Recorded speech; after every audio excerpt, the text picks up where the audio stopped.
the meta anymore. Yeah. So I think that was the biggest problem for them the entire game. Yeah, it certainly was, and like, Zarya feels like a pseudo support in a lot of ways, but you have to win that pushing part. You have to get that damage done.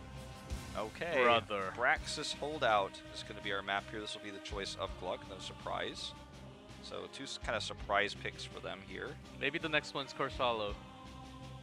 They're going into the pattern here, but could be. Here we go. We're gonna see some crazy picks possibly. I know Tesseron loves to play Rexar on this map. And we did see Rexar once back in Super League, but that was the only time, and yeah. we never had Rexar since. I mean, Rexar was released, you know, a few patches before this map was released, and Rexar had no place in the competitive meta. And then on this map, you could do a lot with Misha, and we saw that happen. Well, Misha is the actual hero, right? And Rexar is the one that just follows her along. I think that the team that did that was actually First Family, if I'm not mistaken, in Super League. When Sans was in there? Yeah. Oh. If I'm not mistaken, it was a while ago now. But we're not going to see Rexar today, as fun as it would be, and as much as GLuck would earn new fans worldwide for that move. I don't think that is a reasonable choice given the state of the meta. Ballistics did ban Tracer to remove one of the powerhouses of Relic, very prevalent in the meta. We'll be doing that again. Remember, this was GLuck's map pick. They gave first ban to Ballistics. Here, this is a map where you actually sometimes put Genji higher, because oftentimes the deflect can actually do so much damage when you're fighting for that boss most of the time. Yeah. And the utility helps so much. Of course, Hanzo's pretty strong too, but oftentimes Genji is the first one to be banned here. But this time around, because SCSC, as you mentioned, is one of the best Hanzo right now, gonna ban Hanzo first ban. So they banned Blaze, or sorry, they picked Blaze last time. He doesn't serve the same role on this map in terms of space control. Can help control one of the beacons, but it's not really as effective because in order to fight over a beacon, you have to have a big rotation up. He's the solo laner. I think they're probably looking for a different solo laner in this case. You know, control of mercenary camps, boss, for example, those are things that he can do for you, but Greymaine's the stronger overall pick because he's just so good at wave clear and pushing in the 4-man. And I think for Ballistics right now, they don't exactly know what GLuck is trying to do, so they are going with the safe pick of Morales. So I think we are seeing something here. Garrosh, strong front line with Morales But healing. Morales, on this patch, she can't safeguard minions anymore, GLuck. That was her patch note for the tournament realm for this one. She can't safeguard minions. She was nerfed. Jokes aside, Garrosh and Morales means Garrosh theoretically never dies, safeguard infinite heals, but what does that do for you? What does it, you know, in the 4-man, if we have a strong wave clear hero, you could do a lot with this. You could push really hard. You have infinite resources to do so. But this is kind of a figured out pick, and it looks like GLuck again is trying to dominate the 4-man. What that means is we'll need to see another powerful wave clear hero. Hammer is, you know, what we saw last game. You know, that was paired with the Zarya, so it was super strong. Let's see what the plan is here. Oftentimes, ooh, here comes Chromie. So this is just to blow up the Morales. And also pretty good against Garrosh, because burst damage works against that armor building. That's right. And one of the better maps for Chromie also. That trap build, I think, will be coming along, likely. You know, I think that's pretty likely on this map, yeah. Stasis will deny you the ability to control the beacon as well. There's a lot of things you can do to buy time with Chromie while she's not even there with those traps. So there's a slow, and then you get that skill reset with the time trap. ETC ban, of course. ETC was a big tool. And also Blaze. I was like actually thinking of Blaze ban coming out for GLuck. Maybe they have something else planned. I think Ballistics might run a more powerful... No, it's not gonna happen. Don't get too excited. How'd you hear me? But I think they might be looking for something a little bit more powerful, like a Sonya pick in the solo lane, something that can bully Malthael maybe, but not with the Malfurion pick, a little bit less likely. Tyrael's still open as well. They banned the hammer because this is pretty obvious that GLuck is trying to do some sort of cheesy, aggressive push. Look at Sans, or Overlord's face, formerly known as Sans. Here he's he's like, ah, they got me. What is this? Cho'Gao Medivh? No. I have no idea what they're trying to do here. I don't know, man. I mean, look at his face. They have to have something. Yeah, crazy well, I mean, planned. we know that they're planning to do something like a hammer push, a Zarya push, maybe a Cho'Gall. Like that's very obviously the plan. But Zarya again, Vala. Okay, so Vala. basically the same thing we talked about. They need a strong wave clear. That's Vala. Zarya helps push. They've got Morales, so it's the impossible to kill Vala comp that we've talked about so many times. It's been around since forever, since before Zarya was even released. We've seen so many double support Vala comps, where it's kill the Vala or bust. And it's very strong in the 4-man. Chromie's so strong against this if she baits out the shields early. But this is not a shock, right? It's the same kind of thing as Sergeant Hammer, just a little bit different of an auto attack hero that pushes. Doesn't have the same pushing power as Hammer, but a lot more mobile. Doesn't have to be in siege mode, can vault around and things like that. But it didn't work well for GLuck last game, and against a comp that's kind of specifically designed to punish it, I think it might even go worse this time. And now Ballistics can just look to destroy the top lane with something like a Malthael, Dahaka, not even out of the question, or a Sonya. And I think that's the direction they're going to take with this. They push all in with Sonya can be a great tool again, but there's the instead... Malthael. Muradin, just a standard tank, can obviously do a lot. Dive into the backline, especially once Zarya's out of the picture or if Garrosh is removed. I mean, say goodbye to anyone else who's alive. Morales and Vala are going to be his prey as he dwarf tosses in. Malthael will fight against either Zarya, who might rotate up to the top lane if the bot push is going poorly, or whatever 5th pick GLuck has in mind. Last game, they had Malthael as their sole laner. This game, it's going to be Zagara! Oh, okay. Man, the Chinese meta is here. Alright. Okay, guys. Against Malthael, a great pick against that laning. I mean, but let's just may have to switch lanes because of this now. Yeah, we talked about this so many times about how if you want to win the matchup against Malthael, especially old Malthael before the rework, it's like we would always joke like maybe they should pick Zagara. Like, where's Zagara fit for this? But basically, they're trying to. I mean, smiles on the faces here. This is a kind of cheesy draft. They're basically trying to win both lanes super hard in the early game to snowball to where they win the game based off of their scaling advantage, their experience advantage, they're having level 10 first, and just kind of snowballing the game. This is a snowballing map. Like, absolutely, make no mistake. This comp, if it snowballs, is very difficult to defeat. Just ask Roll20. This similar comp to kind of their style when they're playing this at BlizzCon. Not with the same heroes by any means, but a similar style of play where you snowball early and just kind of push the core and win.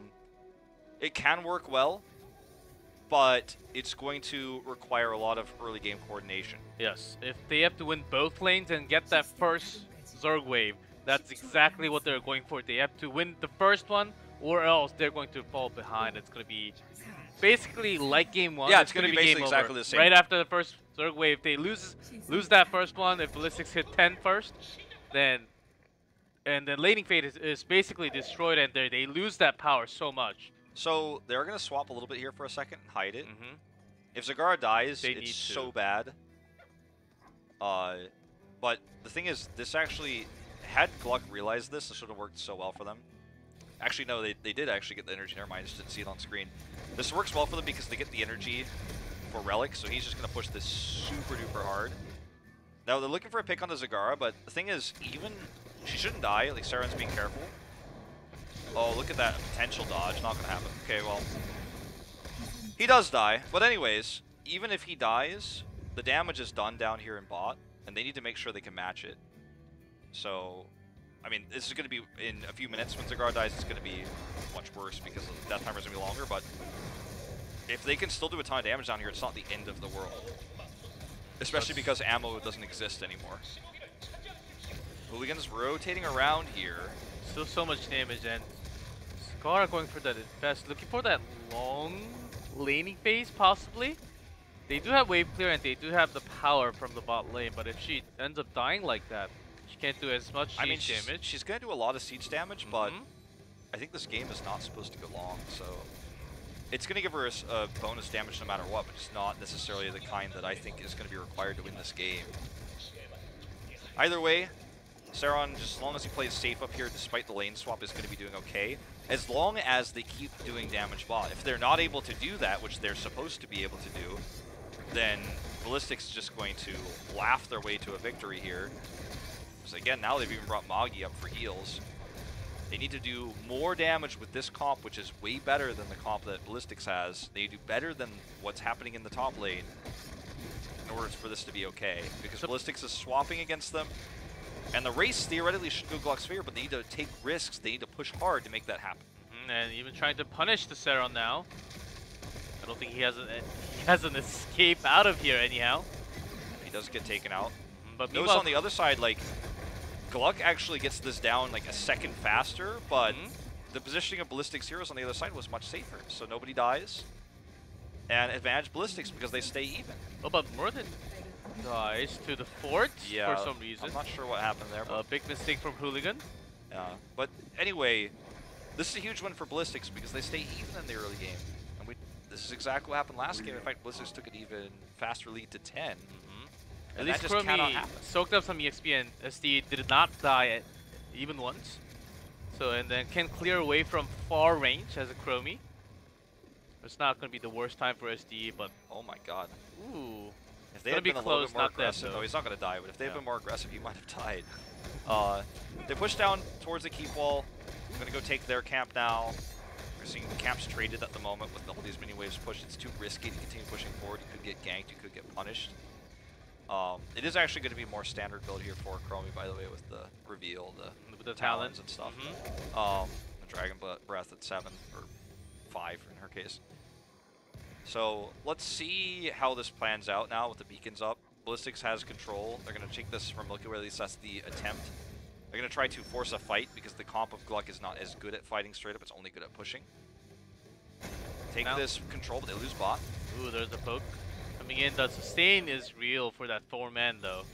Greymane is trying to win against. It's going to be tough even as a Greymane before 10. Yeah, exactly, because you know the summons here for Zagara do a lot. As you can see, does back away before the rest of the members of Ballistics come down. By the way, it was still a pretty good trade for GLuck, who now has this camp pushing. Ballistics cannot say the same, and it's Azaria with nearly full energy, auto attack build. First wall dead, or sorry, first cannon tower dead, second one getting low. This is what GLuck is trying to do to get 10 first. Remember, they need to do that. Theoretically, they should be further ahead than they are now, but if they can still get 10 first, they can maybe make something happen. So far, even with the two deaths from Zagara, they have been successfully destroying all the walls. Their camp timing is also okay. Hooligan made that mistake. I think that was a big key. They lost that momentum to steal and invade into the other side. Yeah, definitely so. Were they looking... stealing the beacon somewhat. Ooh, missing that storm bolt. Doesn't get the beacon. And Zarya is... Again, yeah, this time the roaches even stay. Jungha misses his E there, so this is going to be controlled beacons for GLuck. Well, maybe not. Hooligan is coming down. Didn't see that. Jungha is playing with fire here. Hooligan's coming, but that Hydra is doing some damage. Good stun here. Body blocks are real! Saron's not getting over the side of the gate. Hooligan will he get out this time? Nope, it's a trade. Still, I think worth it for Ballistics to make sure that those beacons are not controlled, but they're going to lose a fort for it. That's there are consequences to every action, and in this, against this comp, the consequence is this just pushes so fast, full energy Zarya, so you got the kill, you stop the beacon from channeling, but you lose a fort. Because you know, GLuck, their mission is to get that Zerg wave. All you have to do is stop that from happening, and you hit 10. You buy time, that's exactly what you do. So they're going for the boss. They're risking this, and Ballistics should kind of feel where they are, because that's the only place that's not colored on the map. They're rotating in. Saron's coming in as well. This fight, I think if GLuck loses it, might cost them the game. They are on the boss here. Here comes SC. He's standing on. He's taking too much damage. Boss control now. SC's dead. Blue Beetle is under attack here, but he survived so long. He absorbs so much damage. And look at Relic now, just doing a ton with that beam. It's turned on full energy, and he is a DPS now. He's not an off tank. And this is going to be the push for the one team fight. This is GLuck's opportunity to take a game in this series. No. This is exactly what they needed. Now they can win the beacons. They've got boss. Very important win here. And I can't believe SC was so aggressively positioned there. SC was super going in, and Chromie was hitting a lot of the skill shots, but not enough damage at the time. When all GLuck had to do was to shield their teammates and stand on that circle. They got that boss too. Of course, cleared it very early. This is still 6 minutes into game, not even level 10. But with that, they won the team fight, and they are so close to that first Zerg wave. Yeah, they are. And, I mean, all they have to do is force a fight again with 10 to grab that second beacon. Overlord's just going to clear this as he walks away. They're also going to grab this Raven camp really quick. And that's going to push bot very aggressively. Ballistics is trying to poke, but Relic's like, yeah, I'm fine. I've got Morales. And mostly full energy at this point. Maw. In fact, they're just going to force the fight to come to them. That's why they take Maw. They're going to force the fight to come to them while they push. Again, with this comp that's so good at pushing. Who cares about the beacon when you're already at 92%? As long as someone can hold it, Milky Way in this case, you're actually fine. And you're making this push going into close to a keep, actually opening the wall. Yeah. We do see the rotation back here from Jungha. He went to top to try to help get them 10. He's coming from behind. He wants to, as soon as they have Tormented Souls, to go for a flank move. GLuck trying to find him. Oh, this is risky by Jungha on Hooligan. Hooligan stays perfect. That is exactly how you rotate out of this situation. Let Jungha go. Hooligan dismounts everybody and walks away. Ballistics has 10 now. They kept their keeps alive. That's so critical. And GLuck did not get the Zerg wave completed. They're about to. But they bought time. Maybe try to just set up for a defense. If Ballistics can keep their keep here, they're kind of even in the game, and that means that they can absolutely come back now that they have 10. This is intense for both teams. Ballistics actually in a big trap setup right now. GLuck, it seemed like they were going for that rotation fully, but they have built into a fully team fight right now with all five men pushing with the Zerg wave. Every single heroic for that team fight. There's a sand to delay. All right, GLuck wants to win the game with this push. Ballistics has very little wave clear with only Chromie and Greymane. Obviously, there's a decent amount of wave clear between the two of them. But here comes the taunt, and Malthael is pushed out by the expulsion zone. Jungha does jump over though. Maw comes in. Not the greatest one, unfortunately. Stim Drone here as well. Tranquility trying to keep everybody healed up, but members are dying. This is exactly what Ballistics wanted. Relic very low, but still full energy. Not able to get the kills that he was getting last time though. 4 dead here. Ballistics will lose the keep, it looks like, or will they barely save it? Got the wipes, and now they can certainly come back in this game. Boss should be up fairly soon, and they're just going to go push this fort down as Garrosh, the last survivor, goes up top. What kind of team makes a comeback like that into a team fight situation? So many stuff to go through, and if they still, with the extra damage from the wave, they were able to manage to actually get that zoned out. Got all the kills throughout all the shielding. It was really hard for GLuck. Actually, the Maw miss was a big one. Yeah, that was They huge. were trying to combo with the expulsion zone in a way, so Ballistics can't really engage. But that was a big miss that started off wrong for GLuck. And the team fight really started to fall apart right from there. Yeah. Well, Hooligan now just trying to zone everybody out as they steal these caps. You can see his positioning is designed to prevent an invade, but gonna have to leave. He's already on his dwarf toss out of there. Jungha's gonna have to follow suit. Milky Way gonna grab this camp. So they have camp control on both sides. But the fact that the keep survived is massive because GLuck can't use this to snowball anymore. Zagara didn't take Nidus, so no way to backdoor that realistically. I still think this is the better choice to take Maw, given the comps.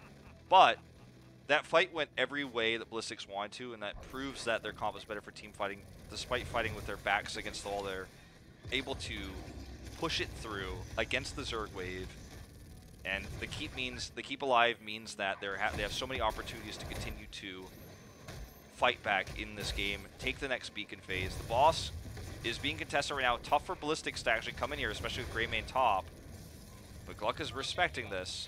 Remember, they have expulsion zone and Maw, so trying for Ballistics to try to heavy commit to the boss would be rough, but GLuck is playing safe. I don't know if safe's the right move here, though. Milky Way, you can see how little the armor does for him, as you were saying earlier, when the burst comes through. Yeah.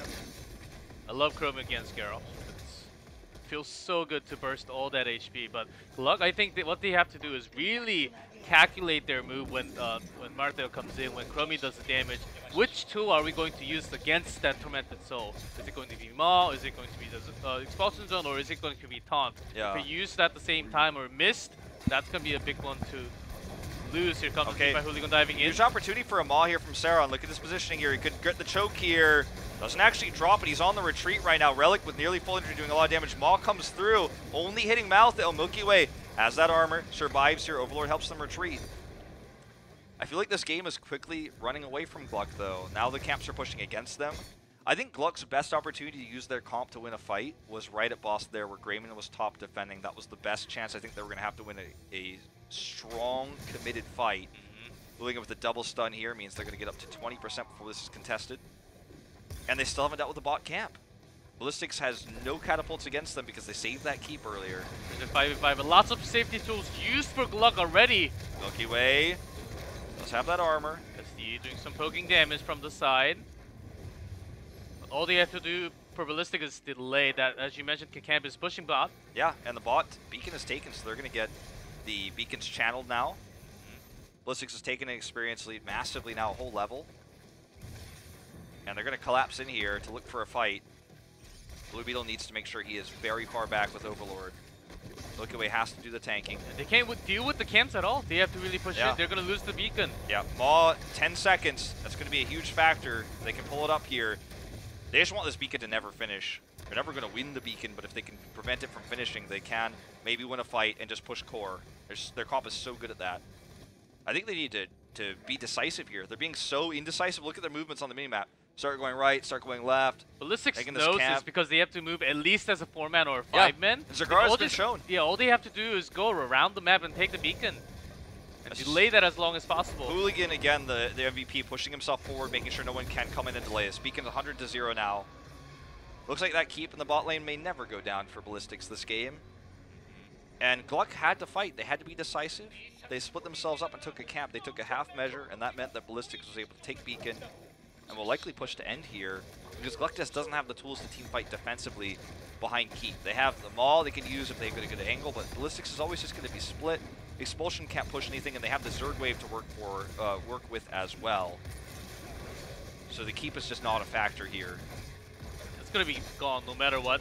If they lose any of the members, it's going to be core. Oh, definitely. And it might be core even if they don't. Expulsion Zone is used here with the taunt. Jungha, is he going to survive here? Tormented Souls does help him stay alive for a while. He does get taken out there eventually. The Maw is good. This is an opportunity here for GLuck. They need to capitalize on this now. Overlord in a bad spot here. Ice Block going to keep Malfurion alive. And this just may be the beginning of the end now for GLuck. They had a good fight potential, but it was just all ruined here. Zerg Wave on the core. Milky Way, so much armor, even taps the health pool, but there's no way to stop this push now. SC is on the core with it. Going down very rapidly, 25% here. That is going to be game number 2, going to Ballistics. Not in a one-sided fashion like we saw in game 1, because GLuck was able to take an early lead with the composition. Not as early as they would have liked to, obviously, but